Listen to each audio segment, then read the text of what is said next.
Last 3 டேஸாக நிறைய விஷயங்கள் நடந்துருச்சு. இப்போ நம்ம பார்த்தோம்னா சிஜேபியோட அந்த ப்ரொட்டஸ்ட் வந்து இந்திய அளவில் அவங்க முன்னெடுத்த அந்த போராட்டன்றது வெற்றி அடைஞ்சு கிட்டத்தட்ட அவங்க எதிர்பார்த்த அந்த அவுட்புட் வந்து கிடச்சிருச்சு. அதாவது மத்திய கல்வி அமைச்சரான தர்மேந்திர பிரதான் வந்து பதவி விலகிட்டார். Education Minister Dharmendra Pradhan stepping down. He has sent his resignation to the Prime Minister. பதவி விலகிறதுக்கான காரணங்கள் வந்து தீவிரவாதிகள் இந்த போராட்டத்தை வந்து கையில் எடுத்துருவாங்க அப்படின்லாம் நிறையா சொல்லி அதுக்கப்புறம் அவர் ரிசைன் பண்ணிட்டார். இது ஒரு மாபெரும் வெற்றி. மாணவர்கள் நினச்சா எதை வேணால் ஜெயிக்கலாம் அப்படின்றதுக்கான ஒரு மிகப்பெரிய உதாரணம். சரி, அதுக்கப்புறம் தமிழ்நாட்டில் அதை தொடர்ந்து நடந்துக்கிட்டு இருந்த அந்த சிஜேபி ப்ரொட்டஸ்ட்டு எங்கன்னா நம்ம கம்யூனிஸ்ட் கட்சி அலுவலகமான பாலன் இல்லத்தில் தொடர்ச்சியாக நடந்துட்டு இருந்துச்சு. நிறைய மாணவர்கள் ஆயிரக்கணக்கில் கூடி தினமும் போராட்டத்தில் ஈடுபட்டு இருந்தாங்க. கடந்த 3 நாளாக, அதாவது ஜனநாயகன் ரிலீஸுக்கு அப்புறம் என்னெல்லாம் நடந்துச்சுன்னா, டிவிக்கே சார்ந்த நபர்கள் நிறைய பேர் போய் ப்ரொட்டஸ்ட்டில் சம்மந்தமே இல்லாமல் ஜனநாயகன் படத்தை பற்றியும் FDFS இவங்க பார்த்துட்டு வந்ததை பற்றியும் நிறையா அங்கே போய் பேசிகிட்டு இருந்தாங்க. அது மாணவர்கள்ட்ட சலசலப்பை ஏற்படுத்தி அவங்கள பேச விடாம அதெல்லாம் பார்த்துருப்பீங்க. குறிப்பா சனம் செட்டி தளபதியோட தீவிரமான ஃபேன். நேத்து தான் FDFS பார்த்துட்டு வந்திருக்கேன். வெளியே வந்து எது டெமோக்ரஸின்னு அவங்க பேசுற அளவுக்கு சில கோமாளி கூத்தான விஷயங்கள்லாம் நடந்துச்சு, நம்ம பார்த்தோம். இதுலயே புரியுது இவங்க டெமோக்ரஸியோட லட்சணத்தை. Hey, shut your mouth. அப்புறம் ஜென்சி டிஎம்கே என்ன சொல்றதுனே தெரில. கொஞ்ச நாளைக்கு பேசாமல் இருந்துருங்க, நான் அவ்வளோதான் சொல்லுவேன். எப்பா கபிலா, நான் கையெழுத்து கும்பிட்றேன், பரமரமான்ட்டு அடுக்க வச்சுருக்கேன். அவங்க தற்கூறினா நீங்கள் அதுக்கு மேலே தற்கூறிங்களா இருக்கீங்க.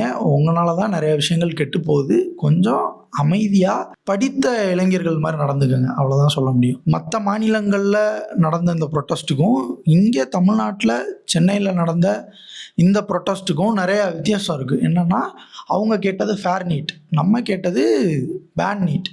அதைத்தான் அந்த தமிழ்நாட்டில் நடந்த அந்த சிஜேபியோட போராட்டத்துலேயும் பின்னாடி இருந்த பேனர்லேயும் வச்சுருப்பாங்க. கடைசி இப்போ என்ன ஆகி போச்சுன்னா, சிஜேபி அங்கே டெல்லியில் நடந்த போராட்டத்தை வாபஸ் வாங்கினதுக்கப்புறம் சென்னையில் இருக்கக்கூடிய அந்த சிஜேபி மெம்பர்ஸ் வந்து என்ன பண்ணிட்டாங்க, அதான் வாபஸ் வாங்கிட்டாங்கல்ல, இந்த போராட்டத்தை நம்மளத்தோட நிறுத்திக்கிறோன்னு அனௌன்ஸ் பண்ணதும் மிகப்பெரிய சலசலப்பு ஏற்பட்டுச்சு.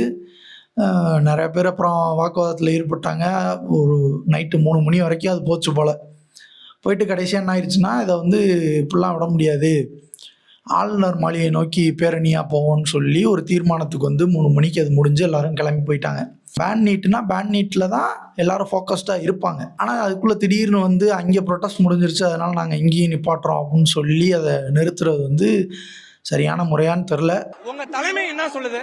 ஃபேர் நீட்டுன்னு தான் போராடுறீங்க, அப்போ இங்கே ஃபேர் நீட்டு தானே இருக்கணும், பேன் நீட்டுன்னு சொல்லி அப்போ பொய்யா சொல்லி கூட சேர்க்குறீங்களா? 2017 இந்த மினிஸ்ட்ரி கொண்டு வந்த NTA நேஷ்னல் டெஸ்டிங் ஏஜென்சி அவங்கள தான் நம்ம கொஸ்டின் பண்ணோம். அந்த ஆர்கனைசேஷனில் இருக்கக்கூடிய பிழைகளை திருத்த வேண்டியது ரொம்ப கட்டாயமாக இருக்குது. அதை வரைமுறைப்படுத்த வேண்டியது அவசியம். அதைத்தான் தமிழ்நாடு முன்னெடுத்துச்சு. ஒன்று மாநிலங்களுக்கான தேர்வாக மாற்றணும், இல்லைன்னா நீட்டை பேன் பண்ணணும். இது 2 தான் வழியே தவிர நம்ம குறிப்பிட்ட தர்மேந்திர பிரதானை பதவி விலக்க வச்சுட்டா இது வந்து சரியாக வந்துருமா அப்படின்னு கேட்டால் அது வந்து good question. You are a good question.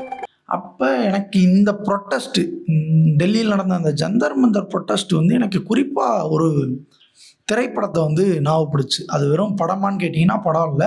1968 அமெரிக்காவில் நடந்த வியட்நாம் வாரை எதிர்த்து யங்ஸ்டர்ஸ் பண்ண போராட்டம், அதுக்கப்புறம் அவங்க சந்தித்த வழக்கு, இதை அடிப்படையாக வச்சு வெளிவந்த படம் தான் த ட்ரையல் ஆஃப் சிகாகோ 7. இப்போ நம்ம அந்த ஜந்தர் மந்தர் ப்ரொட்டஸ்ட் பார்க்குறோம்ல, எக்ஸாக்டாக ஜந்தர் மந்தரில் என்னென்ன ஈவெண்ட்ஸ்லாம் நடந்துச்சோ, ஈவெண்ட்ஸ் மீன்ஸ் நான் என்ன சொல்கிறேன்னா, போலீஸ் தடியடி, கண்ணீர் புகை குண்டு, இது எல்லா இடத்துலையும் நடக்கிறத நார்மலாக நம்ம பார்க்குறது. ஆணியை இதில் மாட்டி அடிக்கிறது, போராட்டம் பண்ணுற மாணவர்களோட மண்டையை உடைக்கிறது, பேட்சை அதாவது நேம் பேட்சை கலட்டிட்டு அவங்க போலீஸாக இல்லையான்னு தெரியாத அளவுக்கு அட்டாக் பண்ணுறது, சுற்றி வளைச்சி ப்ரொட்டஸ்ட்டுக்குள்ளே சில குழப்பங்களை ஏற்படுத்துறது, குண்டுக்கட்டாக போய் ப்ரொட்டஸ்ட்டில் உண்ணாவிரதம் இருக்கிற ஒரு நபரை வந்து தூக்கிட்டு வர்றது, இந்த மாதிரியான செயல்கள்லாம் இருக்குல்ல. இதை நான் வந்து எக்ஸாக்டாக நான் இதை எங்கேயோ பார்த்துருக்கேனேன்னு நான் பார்க்கும்போது தான் எனக்கு தெரிஞ்சுது, ஆகா இது வந்து எக்ஸாக்டாக அந்த 1968 நடந்த அந்த அமெரிக்கன் இன்சிடெண்ட் இருக்குல்ல, இந்த ப்ரொட்டஸ்ட்டு, வியட்நாம் வாரை எதிர்த்து இளைஞர்கள் ஆயிரக்கணக்கில் டெமோக்ராட்டிக் கன்வென்ஷனை போய் முற்றுகையிட போன அந்த ப்ரொட்டஸ்ட் இருக்குல்ல, அதோட ரெசம்பிளன்ஸ் அங்கே அந்த ப்ரொட்டஸ்ட் எதிர்த்து அமெரிக்கன் கவர்மெண்ட் வந்து போலீஸையும் இராணுவத்தையும் வச்சு அங்கே அந்த பசங்களுக்கு என்னெல்லாம் பண்ணாங்களோ எக்ஸாக்டாக அந்த சேம் பேட்டர்ன் வந்து இந்த ப்ரொட்டஸ்ட்டில் என்னால் பார்க்க முடிஞ்சுச்சு. உலகளாவிய அளவில் ஒரு கவர்மெண்ட்டை எதிர்த்து இளைஞர்கள் கூடும்போது அவங்க கையாளுற விதம்ன்றது எல்லா இடத்துலையும் ஒரே மாதிரி தான் இருக்குது அப்படின்றது வந்து எனக்கு இந்த படம் மூலியமாகவும் இந்த ப்ரொட்டஸ்ட் மூலியமாகவும் எனக்கு ரொம்ப கிறிஸ்டல் கிளியராக தெரிஞ்சுது. This is what revolution looks like, real revolution. ஒரு போராட்டத்தை இளைஞர்கள்லாம் சேர்ந்து எப்படி முன்னெடுக்கிறாங்க, அது வந்து அரசாங்கத்தினால் எப்படி சிதைக்கப்படுது, அதில் எப்படியாவது ஒரு மாற்றம் நிகழ்ந்துரும் அப்படின்னு நினச்சி இறங்குகிற அந்த மாணவர்களோட வாழ்க்கை வந்து எப்படியெல்லாம் மாறுது. கிட்டத்தட்ட ஒரு கோர்ட் ரூம் ட்ராமா தான். ஆரன் சோர்கின் அப்படின்றவர் வந்து தான் இந்த படத்தை இயக்கியிருக்காரு. அவர் யார் அப்படின்னா, அமெரிக்காவில் இருக்கக்கூடிய சில முக்கியமான வெப் சீரிஸ் அண்ட் ஃபிலிம்ஸுக்கு ஸ்க்ரீன் ரைட்டர். அவர் என்ன மாதிரியா இவரோட திரைக்கதையும் கதையும் இருக்குன்னா, அரசாங்கத்தை கேள்வி கேட்குற மாதிரியும் அதில் இருக்கக்கூடிய ஓட்டைகளை எப்படி அடைக்கிறதுன்ற மாதிரியும் தான் இவரோட திரைக்கதை அமைப்பு இருக்கும். முக்கியமான இவரோட திரைக்கதையை என்ன மாதிரி நக்கலுக்கு சொல்லுவாங்கன்னா, வாக் அண்ட் டாக் அப்படின்னு சொல்லுவாங்க. அதாவது நடந்துகிட்டு இருக்கும்போதே பேசுறது. இது வந்து இவருடைய எல்லா திரைப்படங்கள்லையும் இந்த அம்சம்ன்றது இருக்கும். நடக்கும்போது பேசுறது, பொலிட்டிக்கல் கான்வர்சேஷன் தான் முழுக்க. Pete, every comedy show has already parodied every Aaron Sorkin trope, the walking and talking. அப்படி இது வந்து ஒரு கோர்ட் ரூம் பொலிட்டிக்கல் ட்ராமாவாக இருக்குது. இந்த திரைப்படமும் எப்படி அமைஞ்சிருக்குன்னா, இது வரைக்கும் இல்லாத ஒரு டேர்மை வந்து பேசியிருக்கு. அந்த டேர்ம் வந்து என்னன்னா political trial. Do you have contempt for your government? Do I? Yeah, do you have contempt for your government? இந்த ஒற்றுமை இருக்குல்ல, இந்த படத்துக்கும் அல்லது அந்த 1968 நடந்த அந்த ப்ரொட்டஸ்ட்டுக்கும் இங்கே நடக்கிற மாணவர் ப்ரொட்டஸ்ட்டுக்கும் அதை அரசாங்கம் கையாளுவதற்குமான அந்த ஒற்றுமை வந்து மிக நெருக்கத்தில் இருக்கிறது வந்து ஒரு கிட்டத்தட்ட ஒரு பயத்தை ஏற்படுத்துன்னே சொல்லலாம். உலகளாவிய அளவில் மாணவர்களை அல்லது போராடக்கூடிய இளைஞர்களை இப்படி தான் அரசாங்கம் கையாளும் அப்படின்றது புரியுது.